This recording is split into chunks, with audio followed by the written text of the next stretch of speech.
siempre he querido hacer medicina. Hay que ser valiente y afrontar el papel, el folio en blanco.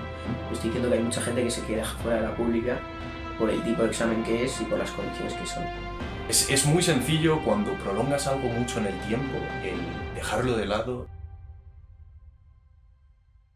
Bienvenidos a un nuevo podcast de Medikea. Hoy estoy aquí con Jaime Blanco Morato, un amigo mío y el fundador de Nueva Era Autores. Estoy aquí porque Jaime me ha ayudado a editar y a publicar mi libro personal sobre estos años de la carrera. Un proyecto que para mí es muy importante y Jaime, gracias a Jaime, pues lo ha hecho realidad. Primero me gustaría comenzar que Jaime nos hablase un poco de su proyecto de Nueva Era Autores, que es Nueva Era, cómo surgió la idea. Y luego ya procedemos a hablar un poco sobre el libro. ¿Qué tal, Jaime? Bienvenido. Muchas gracias, Diego, por la invitación al podcast y la oportunidad para tener tu libro en nuestra colección de Nueva Era. También al otro miembro de Medikea, Nicolás Morato, el agradecimiento por volver a coincidir en vuestro proyecto y hacer esa colaboración con el nuestro. Brevemente, por contar un poco lo que hacemos, qué es nuestro sello editorial. Nueva Era Autores nace en el año 2023, conjuntamente con mi hermano Carlos Blanco, al que le mando un saludo desde aquí. Decidimos fundar una editorial para publicar a autores nobles que nunca hubiesen tenido la oportunidad de publicar y contar su historia. Entonces nosotros creíamos y confiábamos en que cualquier persona de cualquier ámbito tiene una historia que contar. Yo cuando estaba en el colegio, que siempre nos decía, no, la historia empieza con la invención de la escritura. A mí eso es algo que se me quedó muy marcado en la cabeza y siempre pensé, joder, me encantaría leer algo que hubiese escrito mi abuelo, o que hubiese escrito mi padre o mi bisabuelo.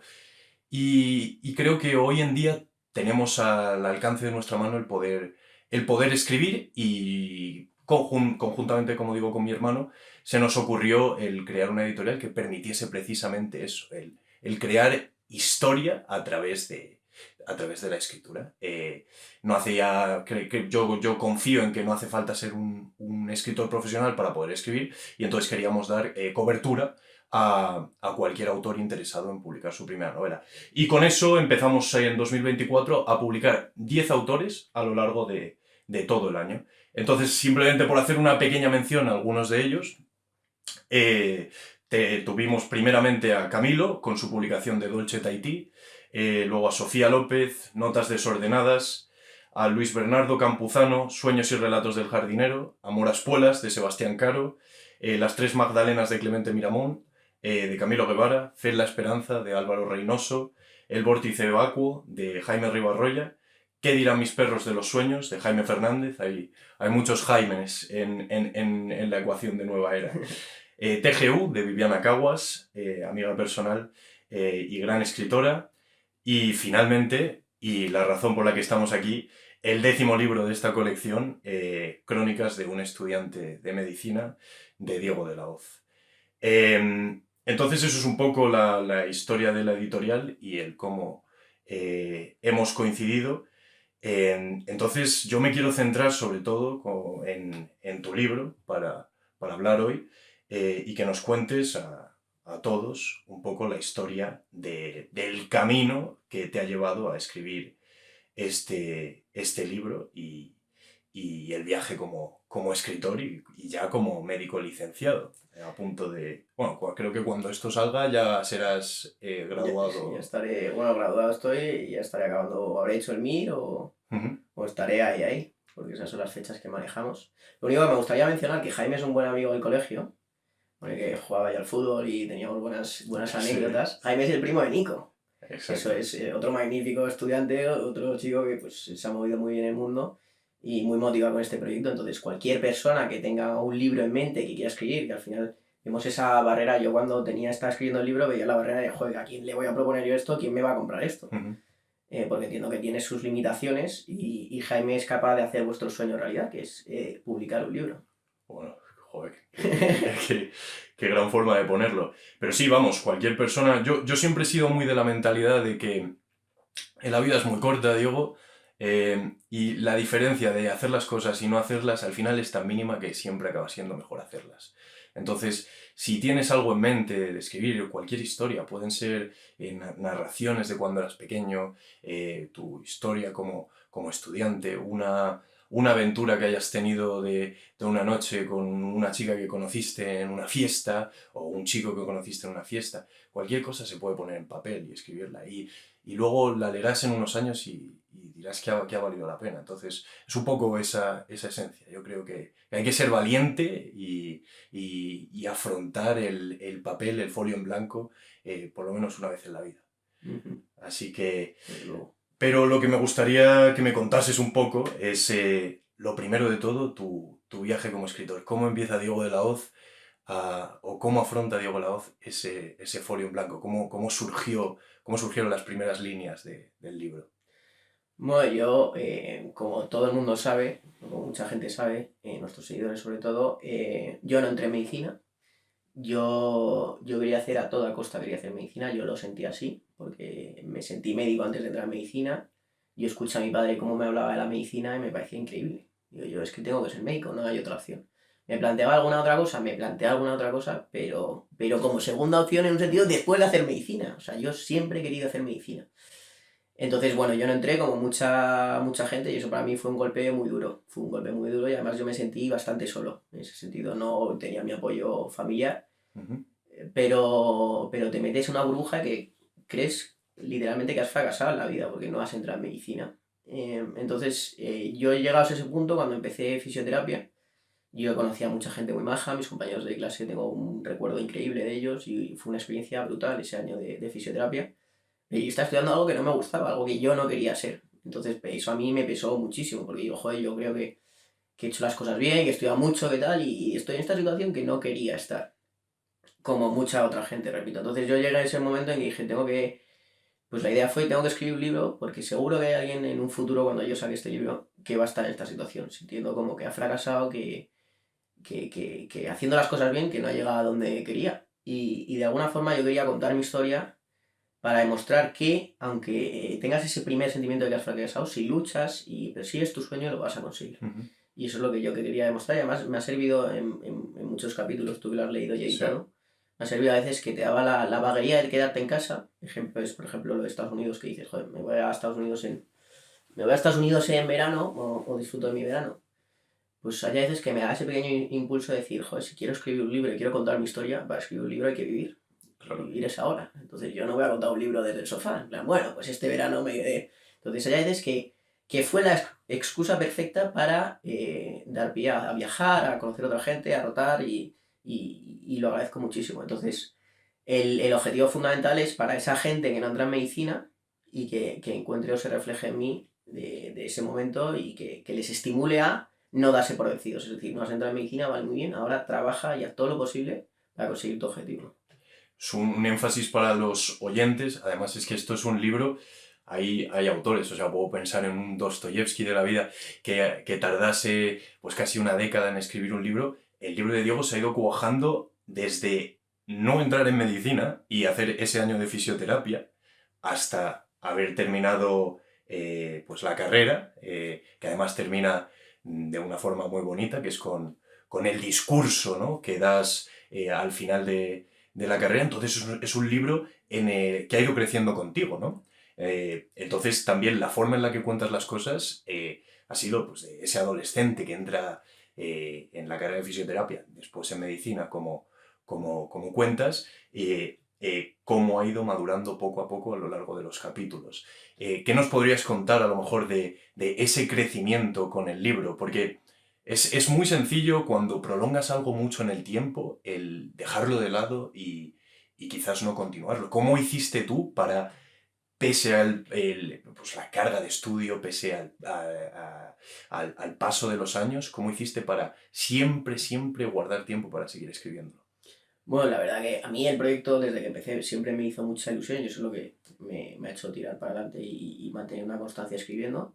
Y luego lo que reflejaba un poco que te quise que hay que mantener el libro y respetar es esa madurez literaria. No vas a encontrar el mejor escritor del mundo porque es una realidad. Uh-huh. Al final yo no sé escribir como escribe Ortega Gasset, lo que sea, un buen escritor, no lo van a encontrar en mi libro, pero sí que hay una evolución que yo creo que supongo que tú has notado, desde cuando empecé a lo mejor con 18 años a escribir hasta ahora, que yo, por ejemplo, cómo cierra el libro en ese discurso de grabación, a mí el discurso de grabación me parece increíble cómo está redactado a mí, y está bien que lo diga yo, que lo he escrito yo. No, pero es verdad. Es súper bonito cómo está redactado y cómo se cierra un poco la historia. Entonces, a mí lo que yo también te lo dije, yo sacaba los ratitos, pues acá en el autobús, a lo mejor yo estaba viajando de vuelta de Estados Unidos o donde sea, siempre sacaba un ratito y me ponía con el móvil. Si tampoco era sacarse aquí y ponerse una iluminación, un cigarrito, encender aquí el bolígrafo súper romántico, no, yo pues volviendo a entrenar o lo que sea, siempre cogía el móvil y me ponía a escribir, o volviendo al hospital.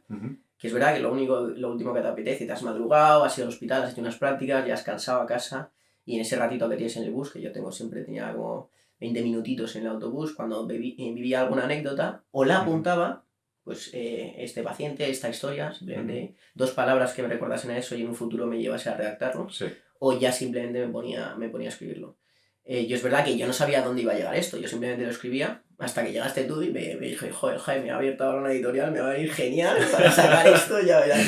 Y yo creo que también eso es lo bonito. Pero poco a poco, días sueltos, a lo mejor estaba luego 3 meses sin escribir y luego a los 3 meses escribía muchísimo, pero siempre intentaba mantener ese ritmo y es algo que siempre me apuntaba en la agenda de cosas que hacer. Me ponía, la idea original iba a ser diario UNE1, estudiante 1, que una vez me llamaron en un quirófano, siempre me ponía a escribir. Y como a mí es algo que siempre me ha ayudado personalmente a escribir porque me limpio por dentro de alguna forma. Es terapéutico, ¿no? Es terapéutico, brutal. Y al final es muy terapéutico este libro. De hecho, yo no lo he vuelto a leer. Porque hasta cierto punto me han cosas vivir, o sea, me han ido a vivir ciertas cosas por las que pasé que da respeto volver a... Porque obviamente lo voy a vivir muy personal. Y hay cosas muy bonitas que he vivido, pero hay cosas que también yo lo pienso ahí, ojo, qué duro y cómo he salido de esa. Claro, al final es lo que mencionaba antes, para escribir un libro hay que ser muy valiente, hay que abrirse en canal frente al lector.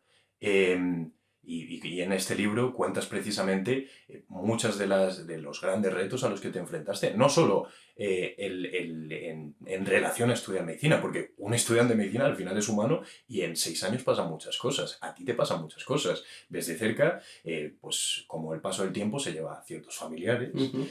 Hablas de tu abuela, de la fragilidad de ciertos familiares durante la época del COVID, el cómo enfrentaste el paso del COVID y bueno, muchas otras cosas. También algo que me llama mucho la atención es, porque tú hacías gimnasia acrobática, creo que se llama, y cómo de una manera bastante... Creo que madura para la edad que tenía, simplemente dices, bueno, pues hasta aquí se ha terminado la gimnasia acrobática, hasta aquí lo he hecho en mi vida y das paso a lo siguiente. Entonces, creo que precisamente eres muy valiente. Cualquier persona que sea capaz de poner eso y sobre todo abrirse para que el resto lo puedan leer es de valorar. Entonces... La verdad que desde aquí animo a cualquier persona interesada en conocer los entresijos de tu vida y de un estudiante de medicina a poder leerlo.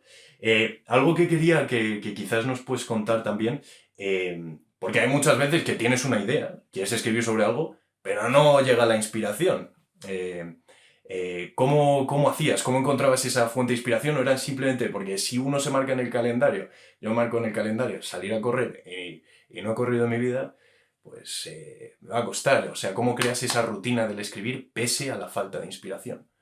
Bueno, yo al final me lo pongo como algo que hacer, un must, en plan, tienes que escribir este capítulo sobre esto que te ha pasado, pero lo que dices tú, no todos los días te apetece. Entonces, yo me lo apuntaba como, oye, que no se te olvide escribir, y siempre surgía un día donde, por lo que sea, me apetecía escribir. Sí. Porque es verdad que no sé si hay alguna relación, pero el día que estás a lo mejor más triste o tienes necesidad de hablar con alguien y ves que dices, joder, es que se lo va a contar a cualquier persona y no me va a entender o no... Sí. Pues ahí es cuando vuelves y escribes, porque al final te estás escuchando tú a ti mismo y vas haciendo tú tu razonamiento. Yo soy una persona que hablo mucho conmigo mismo y hago mis razonamientos, joder, digo, mira, esto es desde este punto de vista o dale otro enfoque, aquí te estás equivocando, aquí no.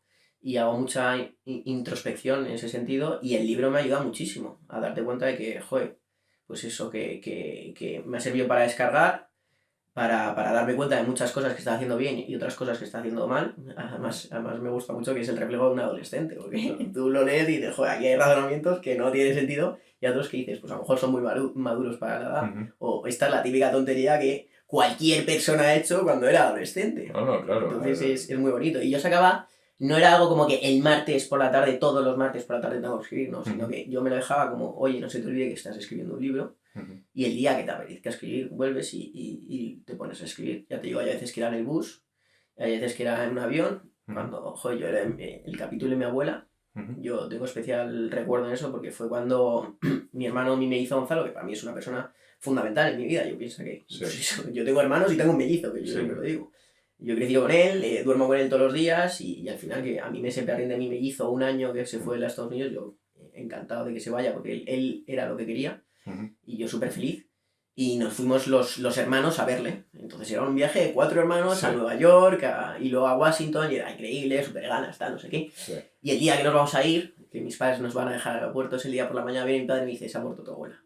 Entonces a ella está disecado. Entonces te da mucha pena. Y además casualmente coincide con que yo estaba empezando la tontería con Martita, con mi novia. Entonces se juntaban muchas cosas y tal, y claro, ya te enfrentas a un viaje de 13 horas hasta Dallas, creo que era. Ese viaje ahí te come la cabeza por muchas cosas, y en ese momento aproveché precisamente porque ahí lo sentía y digo, es que si escribo ahora va a ser un capítulo muy bonito de lo que siento yo, de lo que es mi abuela o lo que ha sido mi abuela para mí. No el día que está súper feliz, porque si el día que está súper feliz está escribiendo algo, a lo mejor te dejas detalles que un día que lo sientes, que es más bruto, que tienes el sentimiento a flor de piel, ahí es cuando yo creo que quedan bien los capítulos. Sí. Bueno, al final lo bonito del libro es que es un Frankenstein del pensamiento. Tienes, bueno, pues hay historias divertidas, hay historias también muy médicas, muy técnicas, que son muy accesibles a todo tipo de públicos. Y luego hay historias tristes. Creo que a eso también le dota de un valor mayor, porque no es todo en el mismo tono lúgubre o muy feliz, sino que vas cambiando dependiendo del día en el que te encuentres, de la historia que estés contando y de lo que te haya sucedido, porque no te vas a poner a escribir el capítulo de tu graduación el día en el que te dan una mala noticia, probablemente. Y así por curiosidad, porque tú sabes que los escritores en general suelen ser gente bastante peculiar, suelen tener manías a la hora de escribir. Tú dices que en particular no tienes ninguna manía, entonces te quiero preguntar un poco de eso. Hay pues, un escritor que la luz tiene que pegarle de cierta forma, o por ejemplo Gabriel García Márquez, que tenía que estar en una sala en la que hiciese una temperatura específica, etc. ¿Para ti existe alguna manía a la hora de escribir, o esto realmente lo has escrito en el bus, en el avión? Yo creo que la única manía es esa, que es, o obligación, era escribir cuando lo sentía, cuando tenía ganas. Nunca ha habido un capítulo. Es verdad que había muchos capítulos, yo también te lo he dicho cuando lo has editado, digo, mira Jaime, yo esto lo he escrito, pero yo no lo he revisado. Está escrito en bruto totalmente, tú tienes que perfilarlo, seguro que hay momentos que está escrito en un tiempo y otros en otro tiempo verbal, que son cosas que hay que corregir y hay que asumir que son errores que había que perfilar. Pero sobre todo yo, el obligatorio que yo tenía era escribir cuando yo lo sentía. El resto, hasta cierto punto, me gusta porque vas cambiando de sitio de escribir. Vas cambiando el formato, hay veces que escribes con papel, hay veces que escribes con ordenador, hay veces que escribes en tu casa, hay veces que escribes en un avión, hay veces que escribes en un autobús lloviendo, escuchas la lluvia. Entonces yo no tengo aquí que tiene que ser la ventilación perfecta, con un rayo de luz que me llegue perfecto, y el día que tenga el ricito en el pelo que me gusta, tal, no tiene que ser cuando lo sienta y ya está. Por lo demás yo me adapto bastante, porque además luego yo tengo una cosa que me pasa también estudiando, que cuando me da en la cabeza y esto empieza a dar vueltas, en ese sentido, cuando tengo las ganas de escribir y esto empieza, joder, pues si escribo esto y si saco de aquí no sé qué, y si no sé qué, ya empiezas a enlazar, y a mí me da igual el sitio y la forma de escribir, sino que realmente lo que tengo es que sentirlo y tener las ganas de escribir, no obligarme a ello. Entonces no tengo ningún tipo de manía. Pero sí que es verdad que te digo, hay veces que escribía un capítulo y te da por escribir mucho una palabra. Que no sé si lo habrás leído también, hay veces que te da por el bien, o el no sé qué, o el sin embargo. Y de repente eso sí que al revés lo odiaba bastante, porque empiezas a escribir y dices, joder, ya estamos con el capitulito este. Y no empezaba por el sin embargo, no sé qué, y empiezas aquí y te das cuenta, revisas un poco el capítulo y dices, vale, he escrito 100 veces sin embargo en un capítulo de nada, de 2 páginas. Sí. Bueno, al final son las típicas coletillas que uno tiene que las empieza a vomitar en un capítulo y es un sin parar. A esto hacer un pequeño hincapié, que cuando me compartiste el manuscrito por primera vez, me lo pasaste con comentarios que ya había hecho mi primo sobre un primer manuscrito. Y la verdad que había algunos de estos comentarios de, oye, ¿cómo te gusta esta palabra? Sí. Y cosas así. Así que desde aquí un saludo a esas anotaciones de mi primo que sin duda han ayudado. Ahora, o sea, el libro trata 2 temas principales. Uno, la carrera de medicina y el otro, tu vida personal. Y lo enlazas todo a través de, digamos, la temática principal, que es el no rendirse nunca. Es decir, la carrera de medicina es, sí, mucho estudio, pero también mucha resiliencia, mucha fortaleza mental. El poder aguantar muchas cosas que hay mucha gente, por lo que sea, por la condición familiar o porque simplemente no tiene ganas de hacerlo, pues se rinde en mitad del camino. Entonces, creo que también ahí nos podemos identificar todos, absolutamente todos, aquel que tenga un propósito en la vida, que esté luchando por conseguir algo, se puede ver reflejado en el libro. Entonces, quiero centrarme primeramente, en el no rendirse nunca, pero primero a través de la medicina. Entonces, vamos a despedazar un poco lo que es tu carrera de medicina, lo que ha sido la carrera de Diego de la Hoz en medicina, a través quizás primeramente de alguna anécdota que nos pudieses contar sobre la carrera. Quiero que escojas una anécdota que digas, esto refleja perfectamente esto que yo acabo de escribir. La medicina, mi vida personal y el no rendirse nunca. Una única anécdota. A mí el momento clave y fue un punto de inflexión en mi vida y en la carrera de medicina fue cuando me cambié a la Complu. Yo, como mucho estudiante de medicina, yo creo que hay muchas paranoias que se te ocurren a lo largo de la carrera de medicina. Una de ellas, por ejemplo, es irte a Estados Unidos, que a mí también se me pasó por la cabeza, como muchos estudiantes tenemos la idea de, joder, aquí en España no se gana tanto, me voy a Estados Unidos. Y por eso uno de los motivos fue por lo que me fui a Estados Unidos, porque bueno, esto está muy bien que te lo cuenten, es una muy buena película, pero luego las películas, cuando ves la realidad, es muy distinto. Yo cuando fui a Nueva Orleans, dije, pues a lo mejor aquí vivir toda la vida no es lo más bonito del mundo, porque Nueva Orleans tiene una cruda realidad que es los barrios esos de gente con mucho dinero, médicos y tal, están muy bien. Luego vete a Nueva Orleans. A mí lo primero que me dijeron al llegar al hotel fue, era un hospital que tenía un hotel dentro, ¿vale? De aquí no salgas, ¿eh? Porque dicen, no te podemos asegurar que si sales te pegan un tiro. Y dices, pues, pero si tú vas a Madrid, tú puedes salir perfectamente y hay seguridad. Y dices, joder, pues estar todo el día encerrado en un hospital para salir a tu casa en coche y ya estar en una urbanización súper segura, con mucha seguridad y tal, y vivir ahí y que ese sea tu vida, pues es una mierda. Sí, vamos, el costo de oportunidad. Claro, muchas cosas. Sí, yo me acuerdo cuando la familia con la que estaba me fueron a dar una vuelta por Nueva Orleans para verlo, la vuelta fue en coche. No podíamos bajar en coche. Y digo, joder, pues esto cambia mucho el panorama. Pero sin duda la anécdota para mí fue cuando me cambié a la Complu, porque al final otra de las ideas que tenemos yo creo los estudiantes, mala idea, es que la educación privada es peor que la pública. Yo creo que eso ha cambiado totalmente y te lo digo ahora que estoy estudiando el MIR, porque yo estudiando en la Complu creía que iba a llegar con un nivelazo increíble y realmente me he dado cuenta que tengo nivel. Yo no sé si estaría mejor o peor habiendo hecho toda la carrera en una universidad privada. Desde luego no tengo el nivel que creía que iba a tener. Eso, desde luego. Yo soy una persona que me implica mucho con la carrera. Entonces, que hay gente muy buena y te vas a enfrentar a ella y eso es así. Entonces, en mi momento fue cuando me cambié a la Complu que yo me di cuenta de muchas cosas. Yo estaba con otra persona en ese momento, una relación sentimental, entonces ella estaba en mi clase en la universidad privada. Me alegro porque no tomé mi decisión de quedarme por esta persona, sino que dije, mira, Dios, eres muy joven y la vida da muchas vueltas. Y a lo mejor esta relación acaba en un futuro, entonces tú no puedes tomar la decisión por esto. Entonces ahí tomé mi primera decisión bastante madura, por mi parte. Y además me fui a la universidad donde yo quería estar, que es donde estudió mi abuelo y mi padre. Eso está muy bien, la alegría. Yo me acuerdo de ese momento de alegría cuando llegué con mi padre y mi familia, pegando unos gritos, digo, papá, tío, que me han cogido, macho. Ha aplicado 500 personas o más que me dijeron una vez. Llamé por teléfono, mira, Diego, han aplicado no sé cuántas personas. Y me tocó a mí, tío. Bueno, me tocó, me lo trabajé. Que Sí, yo no soy claro. un alumno excepcional tampoco, pero yo estaba ahí y dije, joder, macho. Digo, ¿cómo estaría mi abuelo que nunca me vio entrar en medicina? Ni nada, ¿cómo estará ahora?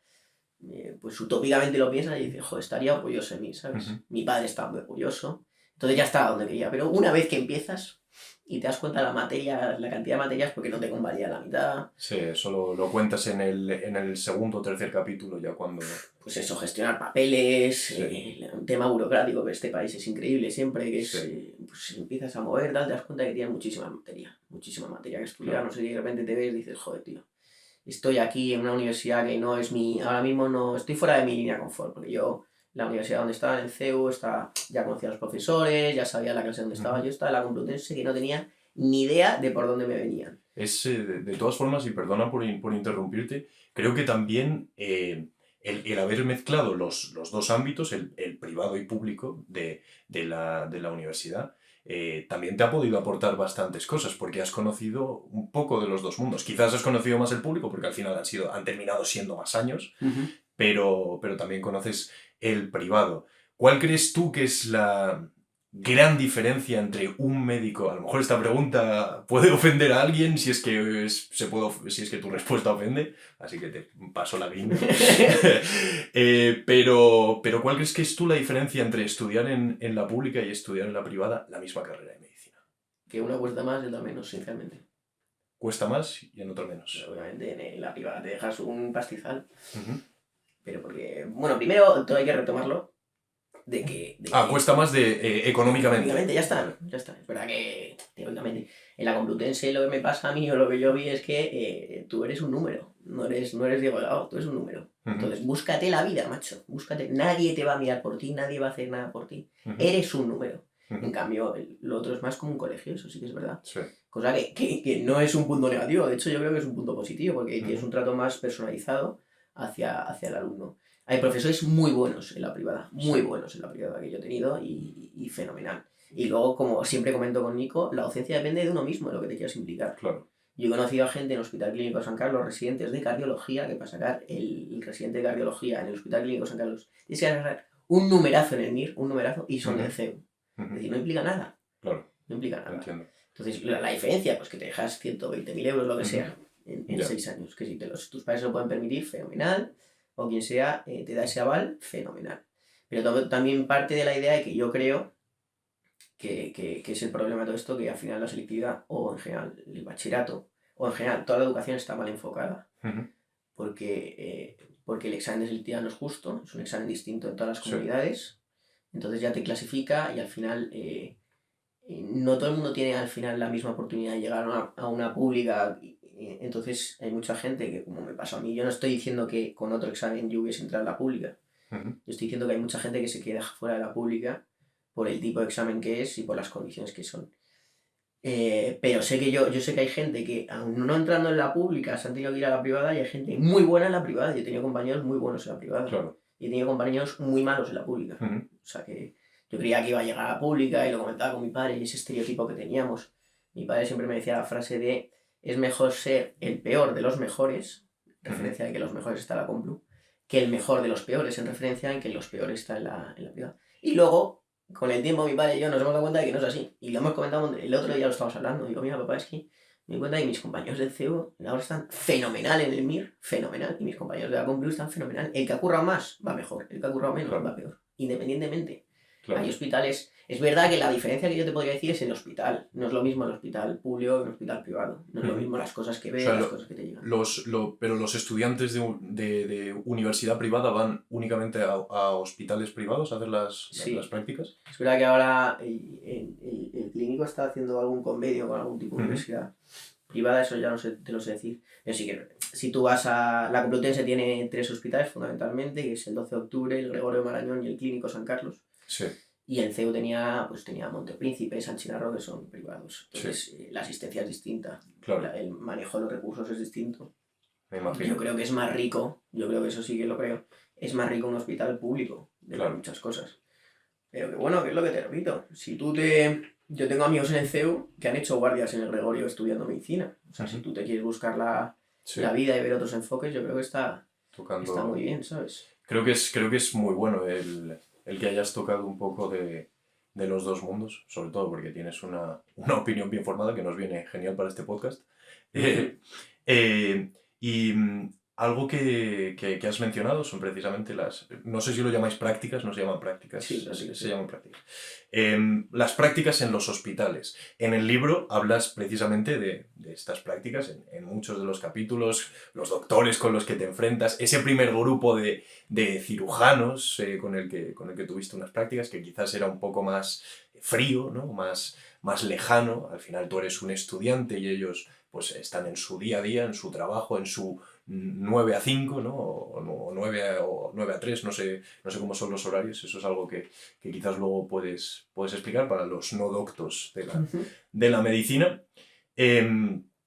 Pues quizás contarnos brevemente una de estas anécdotas que has incluido en el libro en una de estas prácticas en los hospitales. Creo que haces una descripción muy buena de lo que es ponerte todo el tinglado de los guantes, la bata, no sé qué. ¿Cuál es esta anécdota que a lo mejor escribiste y quisieses compartir a alguien que vaya a leer el libro? A mí una que me gustó mucho al principio, que es cuando mi padre me inculcó el valor de trabajar fuera de tu horario de trabajo. Uh-huh.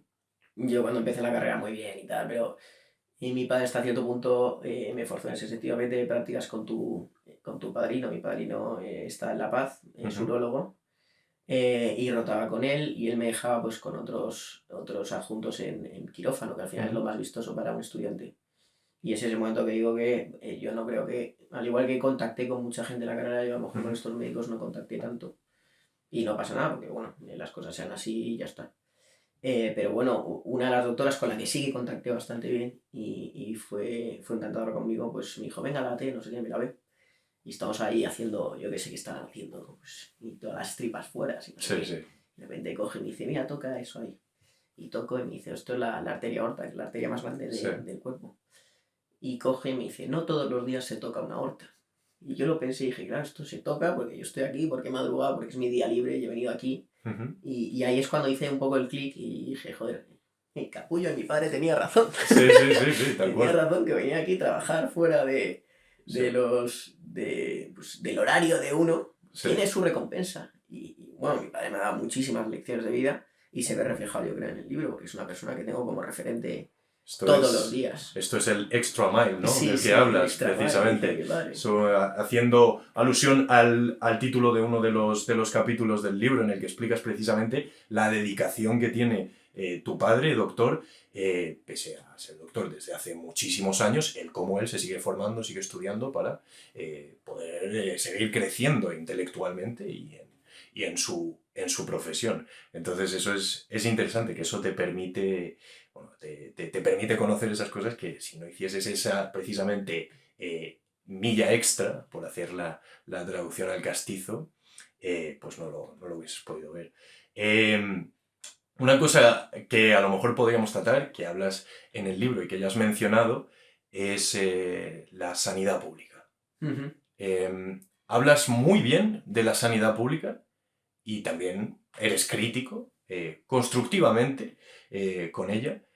Tú como persona alejada de la medicina, pero que lo ha podido conocer, ¿qué cosas crees que funcionan bien, muy bien, mucho mejor que en otros países, por ejemplo, dentro de la sanidad pública y que has podido narrar en el libro? O sea, yo creo firmemente que la educación en medicina es deficiente a día de hoy, uh-huh. Pero que aún así los profesionales sanitarios son increíbles. Yo he notado con gente muy buena. Uh-huh. Haya conectado o no haya conectado con esa persona, hay médicos increíbles en todos los lados que me han enseñado un montón de cosas. Y eso es así. Uh-huh. Dicho esto, creo que están muy mal valorados. Y aquí quiero hacer mención a la doctora Tamara Contreras, que justo hace nada estuvo en el Senado, creo que era el Senado, y un poco defendía eso del tema de las guardias de 24 horas. Sí. Y también quiero hacer aquí mención a la vocación, que yo en el discurso de graduación yo decía que la vocación es el resultado de las ecuaciones de un amor incalculable. Eso queda genial en un discurso y es muy bonito, pero es totalmente mentira. Yo en la vocación no creo, porque al final la vocación yo creo que es la excusa perfecta para que, aun estudiando muchísimo, aun trabajando muchísimo, aun teniendo guardias que no cotizas, guardias de 24 horas o los que uh-huh. sea, el sueldo no es... O sea, un médico tiene que ganar dinero. Un médico claro. tiene responsabilidades y parece que pedir dinero es no tener vocación y está en total... el enfoque es totalmente equívoco. Porque al final, de la vocación tú no das de comer a tus hijos. Claro. ¿Sabes lo que te digo? Entonces, yo lo que también he visto es que obviamente hay médicos con los que no he conectado que digo, joder, mira, este médico que amargo es. Es que luego, con el tiempo, yo me he dado cuenta y digo, joder, es que tú imagínate estar 30 años trabajando en el sistema público y que tu sueldo sea el que sea, con las guardias que tienes, no cotizando las guardias, la carga de trabajo, por ejemplo, en atención primaria. Yo he visto médicos en atención primaria, una con la que roté, que yo la veía y me dicen, pues iba a jubilar al tiempo. Sí. Y era el reflejo de la depresión. Digo, esta tía que me contaba cómo de joven, pues hacía muchísimas cosas, cursos, congresos, tal, ahora me está diciendo que no hacía nada. Sí. ¿Cuál es el resultado? ¿O por qué se ha llegado a esa situación? Porque tenía un síndrome de burnout que la pobre señora estaba quemadísima. Claro. Entonces, yo lo que veo es que, a pesar de que la educación tiene deficiencias y hay que admitirlo para mejorarlo, tenemos médicos muy buenos, un sistema sanitario público increíble como no tienen otros países, un sistema, por ejemplo, los trasplantes, somos el país que más trasplantes hace al año, España, cirujanos muy buenos, médicos muy buenos, pero mal valorados. Y parece de locos, pedir dinero a los médicos. Los médicos tenían que ser de los funcionarios que más cobren en el país, de los funcionarios que más cobren. Sin duda, sin duda. Porque somos los que más trabajan, bueno, los que más, pero somos el sector que más estudia nuestra carrera, es la más larga. La más larga de todas. Nos enfrentamos a un MIR que no es la posición más dura, no es una abogacía del Estado, no es. Pero es un MIR que tienes que te enfrentas contra teóricamente los mejores alumnos de España, que son los que han pasado ese corte de selectividad brutal. Y luego tienes tema guardias, tema de la exigencia laboral que tiene. Y esto ya hago referencia a todos los sanitarios, ya no solo los médicos. Los sanitarios, ¿es ético que un médico se ponga a huelga y deje de trabajar? ¿A qué no es ético? Depende, bueno, no me voy a poner a juzgar la ética de la medicina. Imagínate que los médicos dejan de trabajar un día. Oye, que hasta aquí hemos llegado. ¿Ha habido alguna ocasión en la que ha ocurrido? Pues obviamente el sistema colapsa. Sí. Pero eso tiene un límite, Jaime. O sea, tú no puedes decir hasta aquí y dejar de hacer trasplantes, dejar de operar un cáncer de pulmón, dejar de poner una quimioterapia, porque eso tiene consecuencias muy graves en los pacientes. Lo que pasa es que yo abogo que primero sería perfecto que la sanidad, o sea, el sistema educativo cogiese otro enfoque y mejorase, porque yo creo que hemos llegado a un punto en el que se nos ha olvidado que la universidad es para los estudiantes. Porque hay veces que la universidad parece que es para gente, los catedráticos y tal. No, la universidad es para los estudiantes. Y luego que los médicos tendrían que estar mejor valorados económicamente. Sí. Llámame rata de dinero, todo lo que quieras. No, para nada. O sea, yo pienso que claramente un esfuerzo lleva una compensación, un conocimiento debe estar bien compensado y al final, pues un médico es una persona que solo ella puede hacer eso. Y está, al final, está salvando vidas o por lo menos previendo que ocurra lo peor, ¿no? Entonces, hablas de esas dos cosas. Creo que esto es un tema muy interesante, que puede ser interesante para la gente que nos escuche. Digamos, el capital humano médico es increíble y la infraestructura, por lo que dices, porque se pueden hacer tantos números de trasplantes, porque hay muy buenos profesionales, es buena. Lo único que la compensación como tal no es la justa, digamos. Vamos a utilizar la palabra justa. Entonces, ahora, porque creo que hablas con bastante conocimiento sobre el tema, Diego de la Hoz, que ya habrá hecho Sumir, que empieza a trabajar como interno, ¿cómo se llama exactamente? Médico interno residente. Médico interno residente. ¿Qué puede hacer en los 40 años en los que sea médico para, desde su posición, intentar cambiar esta realidad? Yo creo que lo primero que puedo hacer, ahora equivocándome, porque yo al final creo que con este tipo de podcast doy mi opinión, eso está muy bien, pero también me expongo a una opinión. Claro. Pero creo que lo primero es dar una opinión que sea verdad o no, creas un debate. Eso es lo importante. Entonces, de momento, dar mi opinión y empezar a enseñar a la gente cuál es la situación sanitaria actual en España, que no es tan buena como lo pintan. Es verdad que quiero hacer una puntualización. El sistema da lo que da. Es decir, un médico tampoco puede ganar con un sistema público una millonada. Eso también hay que... O sea, es un sistema público. Claro. Ya está. Pero que es verdad que yo creo que tiene que estar más valorados. Y en el día a día intentar, pues en lo que pueda, cambiar pequeñas cosas, aunque creo que es muy, muy, muy difícil. No sé cómo lo haré, porque yo creo que ahí me tengo que ver en la situación de ya cuando sea residente, cuando empiece a ver cosas que yo ahora no soy consciente que hay, a lo mejor en el día a día de un hospital. Pero de momento yo creo que ahora mismo mi labor es darle voz a la situación, intentar difundirlo a través de mi IKEA y poco a poco ir concienciando a la gente y que la gente lo vea. Y que si ese mensaje va calando poco a poco en la gente, a lo mejor en un día, en un futuro, eso llega al tema político y se cambiando. También te digo que con la que tenemos montada en nuestro país, como para que cambien todo esto de sanidad, que es lo que yo pienso, ¿sabes? Diego de la Hoz está insinuando que quizás en algún momento se metería en política. No sé yo. Me gustaría hasta cierto punto, no te voy a mentir. Sí. Pero creo que es un mundo muy oscuro. Eso sí que lo creo. Eso sin duda. Y eso que somos animales políticos, pero bueno. Entonces, ahora quizás podemos hablar más de tú a nivel personal. Has estado 6 años estudiando una carrera, como ya hemos dicho. ¿Alguna vez, y creo que lo cuentas en el libro, has pensado en rendirte? Sí, claro. Es lo que te... La historia esta que hemos dejado, yo creo, antes a media, es cuando me cambié a la Complu. Que fue el momento más duro porque veía yo que la carga de trabajo era enorme y además yo tenía que responder por toda esa gente. Hay un mensaje siempre que me quedo conmigo que es cuando entré en fisio. Cuando entré en medicina, en la privada, mi padre un día me cogió y me dijo, ven aquí, Diego. Y me dijo, que sepas que estoy dejando mi dinero por ti, es decir, estoy apostando por ti. Demuéstrame lo que Mucha vales. presión. Eso es presión, pero yo ese mensaje fue para mí increíble. Sí. Dijo, demuéstrame lo que vales. Y ahora yo, pues eso, yo he mostrado, creo que no es obligatorio eso, hacer unos estudios en la pública, pero yo creo que era el deber que le diga a mi padre y a mi madre que están apostando, mis padres han apostado por mí económicamente. Claro. Y es así, y es un hecho. Entonces yo una vez llegado ahí, pues me vi un poco abajo. Yo me acuerdo que hubo uno de los primeros días que yo me levanté a las 4:30 con taquicardia, con sudoración, incapaz de... Y ahora que ya lo he estudiado me he dado cuenta que eso era un ataque de ansiedad. Yo bajé a la cocina, estaba ahí como diciendo, tío, no sé cómo voy a enfrentar esto, no sé. Y mi padre, que se levantaba muy pronto a las 5:30, estaba hablando con mi padre, porque mi padre ya estaba desayunando para irse a trabajar. Y estaba muy, muy, muy mal, como estaba deprimido realmente, me vestí, me fui a la universidad, llegué muy pronto a la universidad y me acuerdo que me senté ahí en un banco alejado y me derrumbé, tío, me puse a llorar, pero vamos, como un niño. Y dije, tío, es que esto se me está haciendo muy grande, macho. Claro. Y ahí de repente recibo un mensaje de mi padre por WhatsApp y lo tengo ahí guardado. Es un mensaje que me emociona, es lo que me decía. Anímate, Diego, yo he pasado por momentos muy duros en mi vida y mírame ahora qué bien. Tú te va a ir muy bien la vida, yo estoy seguro, y lo estás haciendo. Y siempre acaba con un fuerza y honor, mi padre. Sí. Fuerza y honor, como dice Gladiator. Y yo la respuesta que le dije a mi padre, dije, papá, que es que creo que hay cosas que a lo mejor se me están yendo de las manos ya. Que no dejo de ser un niño. No dejo de ser un chaval y no sé hasta qué... No sé cuál es mi límite. Y creo que estoy tocando un poco mi límite.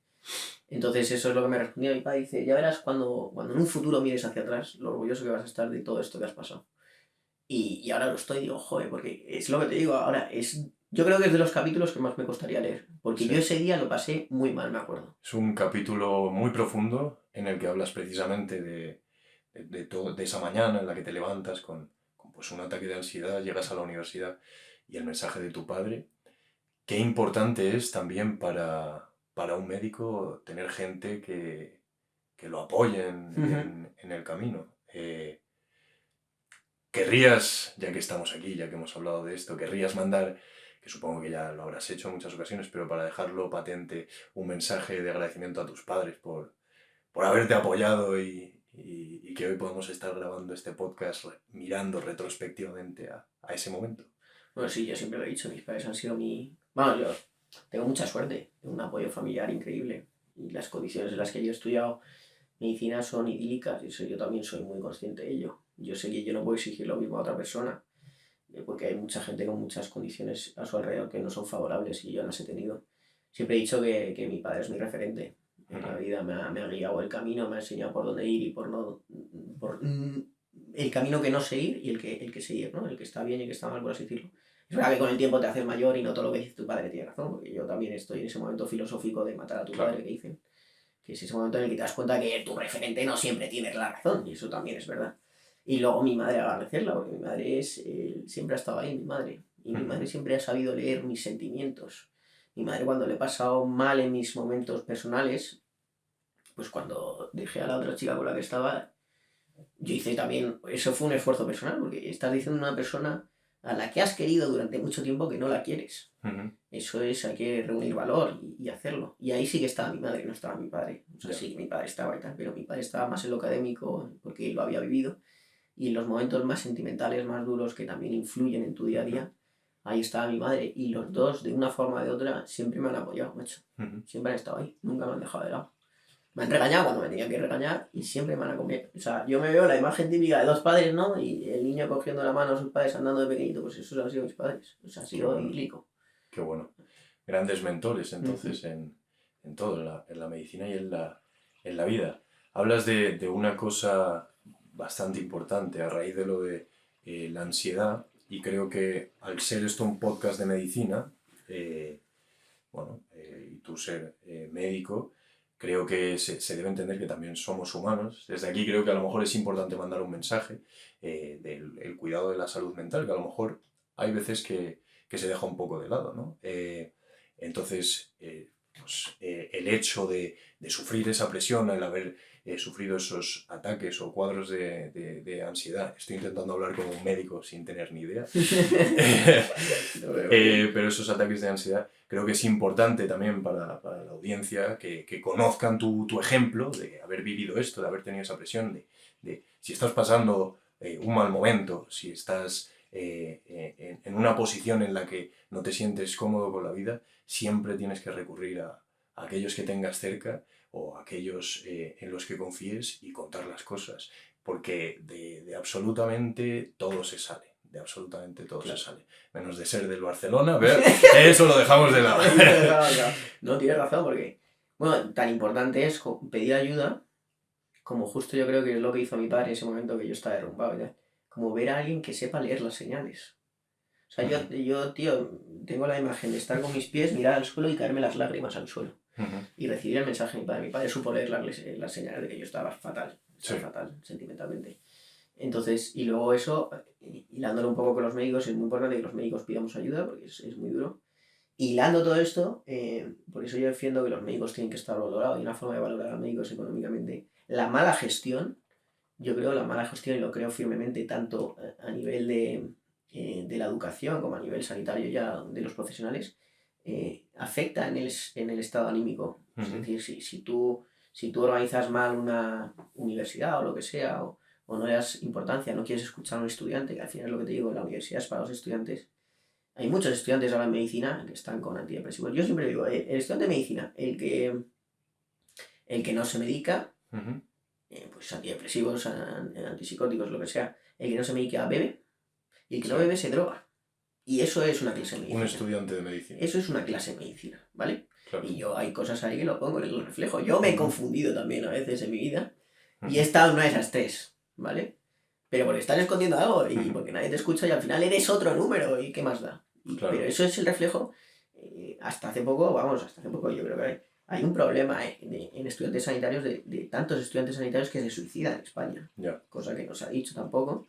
Hay muchos estudiantes sanitarios y eso es una lacra en el sistema. Que un estudiante sanitario esté planteando suicidarse.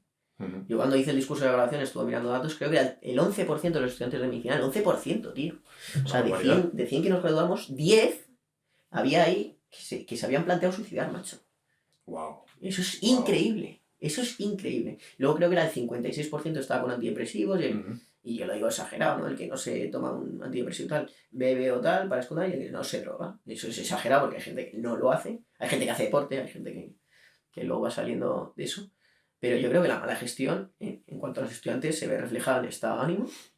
Sí. Y luego, ya también, a nivel clínico hospitalario, la mala gestión de un hospital, la no recompensa económica, también, y yo lo he vivido, hay profesionales que están hundidos, que tienen un síndrome de burnout, pero porque no le reconoces, no sabemos escuchar, no vemos las señales, y de las profesiones de gente que más se suicida son los médicos, fundamentalmente porque los médicos sabemos hacerlo.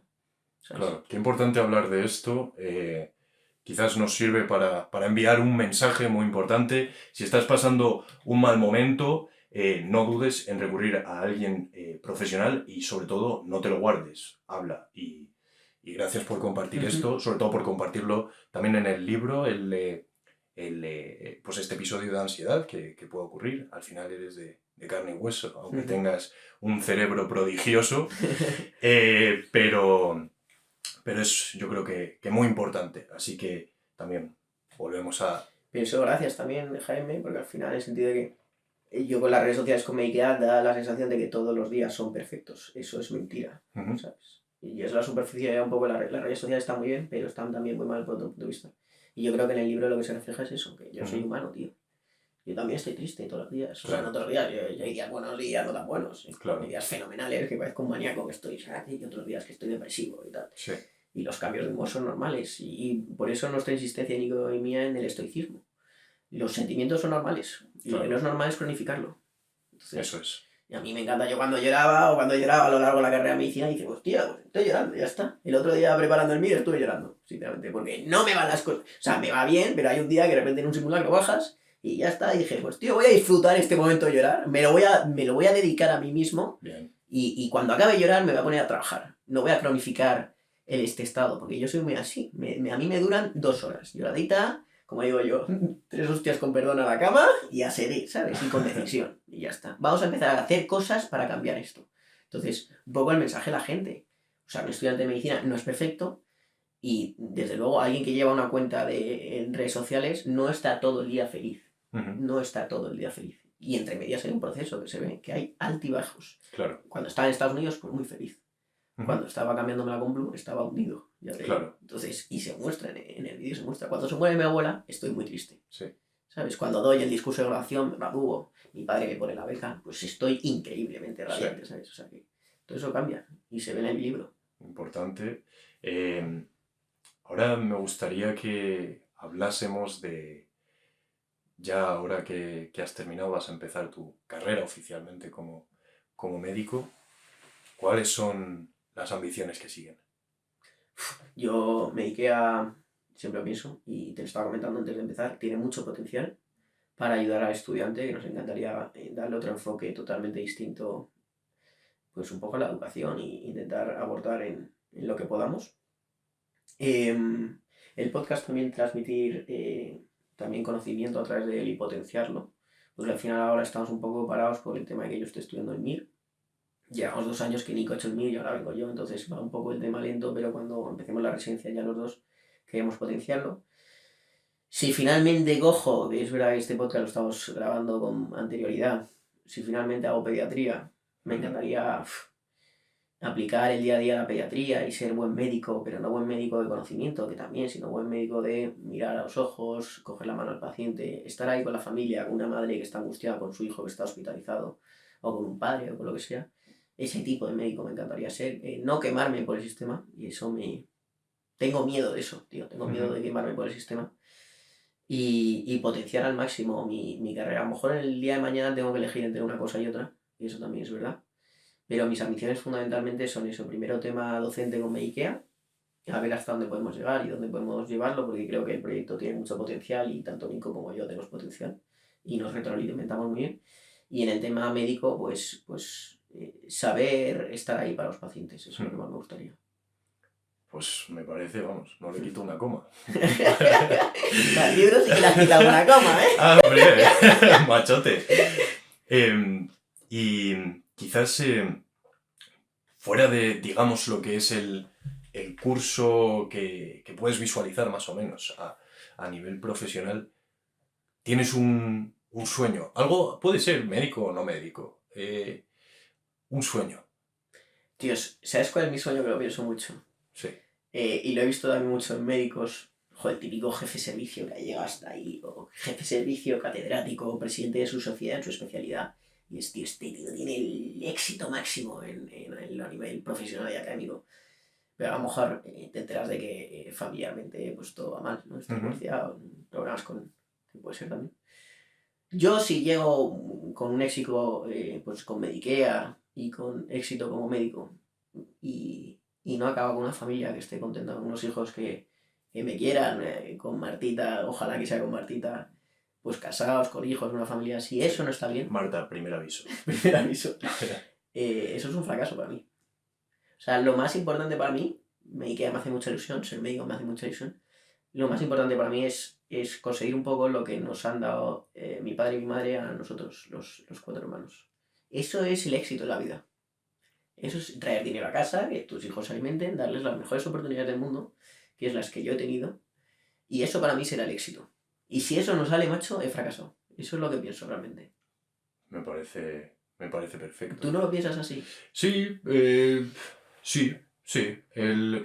Creo que hay muchas veces en las que a nivel personal pierdo un poco el foco, pero hay algo que uno de los escritores, también amigo mío personal, Sebastián Caro, que escribió Amor a Espuelas, y yo nos decimos es siempre perseguir nuestra versión a 5 años.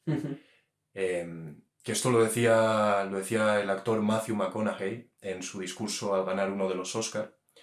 Decía, ¿y quién es tu ídolo? El mejor en 5 años, el mejor en 10 años. Yo en 5 años, y cuando pasan 5 años, o cuando pasen 5 años, todavía no estés cerca de ello.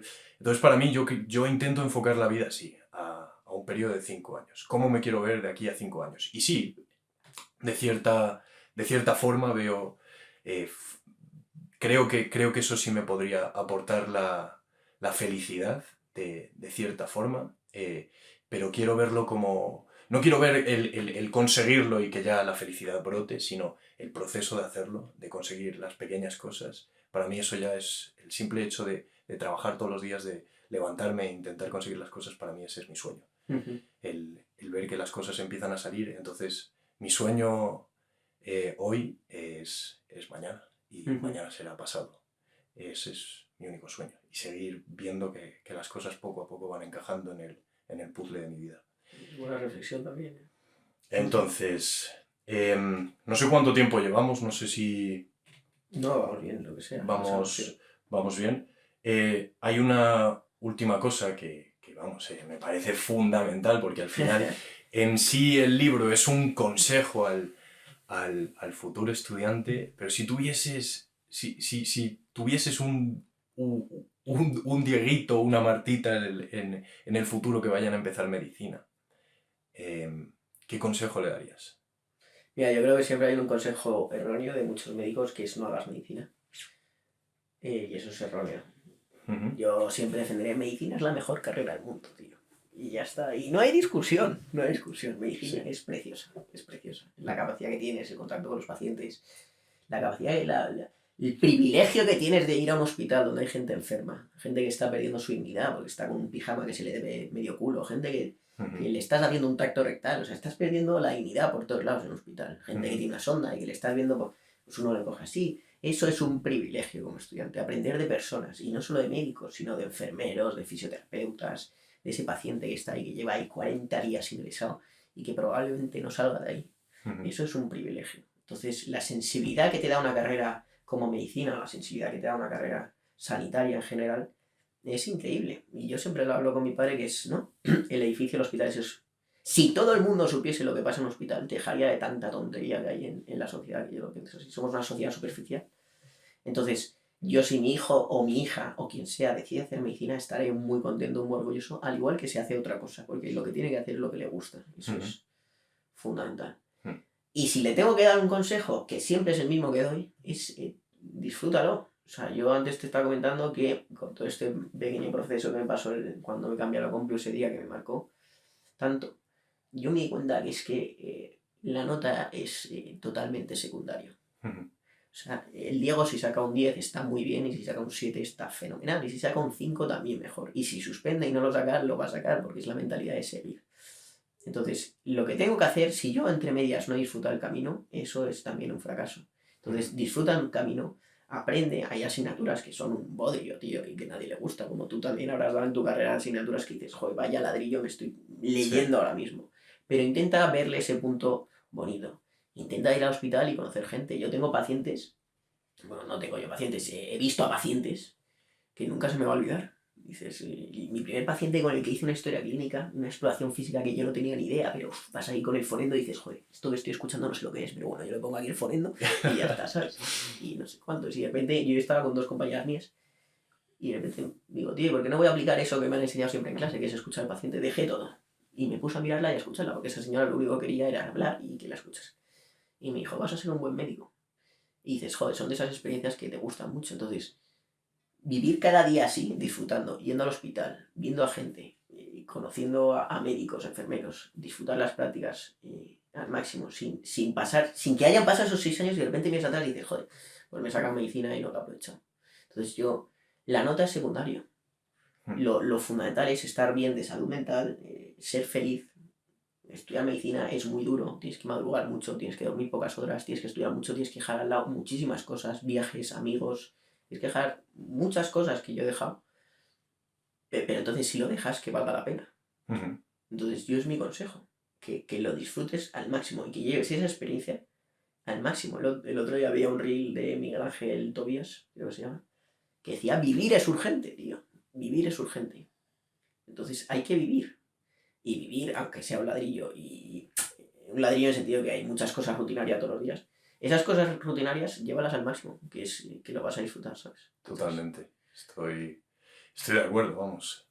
Vivir y disfrutar del viaje, ¿no? Es una bonita reflexión. Creo que con esto podemos un poco clausurar lo que es nuestra charla. Hemos cubierto un viaje literario, porque al final lo que has hecho, aunque no te lo creas, por cómo muchas veces hablamos del libro, es un proyecto literario más que médico. Os animo absolutamente todos a aventuraros en lo que es este viaje de hoy médico, antes estudiante, seáis futuros médicos, estudiantes, médicos ya licenciados o abuelos que tengáis el tiempo para disfrutar de este magnífico libro de un gran médico, un futuro gran médico y sobre todo una gran persona. Me quedo mucho con precisamente la reflexión de disfrutar del viaje, que 6 años al final se pasan volando, que es lo que duró tu carrera. Ahora, bueno, como sabemos que todavía esto saldrá cuando ya haya sucedido, pero espero que el MIR haya sido muy exitoso. Ojalá. Y si no, se repite. Pues ya está. Se sigue. Y a disfrutar del viaje. Y algo que me llevo también y que heredo de tu padre, honor y fuerza, ¿no? Fuerza y honor, eso es. Honor y fuerza. Pues nada, Diego, muchísimas gracias por invitarme. Tío. Aquí, luego yo decir que cualquier persona que esté motivada a hacer un libro, que escriba Nueva Era Autores, porque el proyecto es apasionante y además os va a dar la oportunidad de publicar un libro. Y que Jaime trabaja muy profesional con lo suyo, entonces os va a sacar el libro perfecto. Entonces, enhorabuena y animaros a escribir, que es lo bonito de todo esto.